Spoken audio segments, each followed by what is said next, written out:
Hey, this is Kevin from Good Old Boys Fantasy Football Podcast. If you want more information like you're about ready to see, go ahead and hit like and subscribe to support this independent podcast. Jakobi Meyers, wide receiver 28 last year, 67 receptions, 96 targets, 804 yards, 6 touchdowns, an average of 6.9 targets per game. Thoughts on Jakobi Meyers? I don't know how I feel about this. I think he is going to take a step back from fantasy production a little bit, right? Where he was kind of a borderline wide receiver two at times, and then he'd have some down weeks.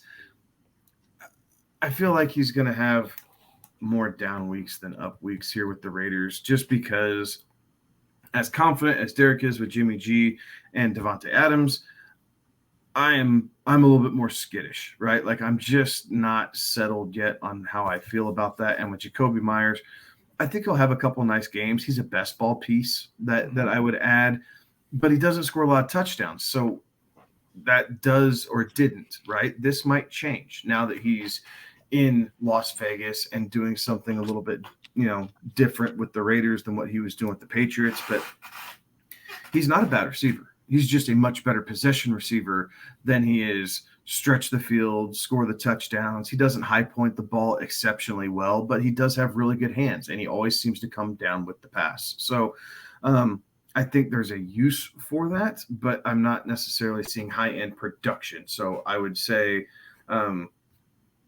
I would say pass. Like he is not a guy that I'm going to actively target as a third or, maybe as a fourth receiver on my team, just depending on how the board falls.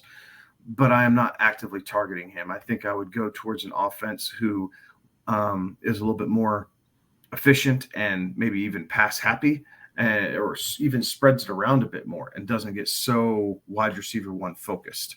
He did okay on a team that didn't have, I would say, not as good a quarterback as Jimmy Garoppolo.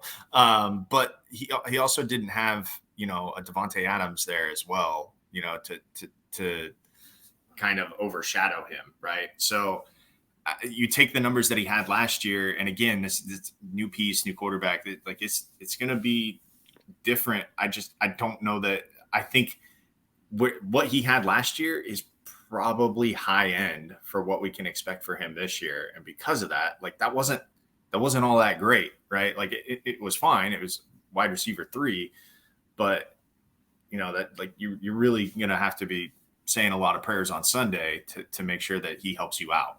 I think Jakobi Meyers will actually outperform where he's coming off the board right now. He's coming off the board in kind of the 10th, right? Like this is one of those that he's going to be a depth piece for you. I really like Kevin's idea of a best ball kind of candidate because I think he will have a couple of big games there. But it wouldn't surprise me to see him have the term I call is the Juju syndrome, where he has a wide receiver that's opposite him that's going to demand the defense's attention and actually opens things up for him and allows him to, get good production off of that. Funny enough, right? I bring up the Juju syndrome. He's coming off the board like a pick after Juju Smith-Schuster, right? Juju's coming off the board, wide receiver 46. Jakobi Meyers coming off the board, wide receiver 47. I think Jakobi Meyers will perform in wide receiver 3 territory, probably back end wide receiver 3 territory. So it's one of those that he'll have a couple of good games. He'll have a couple of vanishing games. I think that for season long, it's going to be very frustrating for you trying to figure out which of those games was fantasy usable and which one of those was not.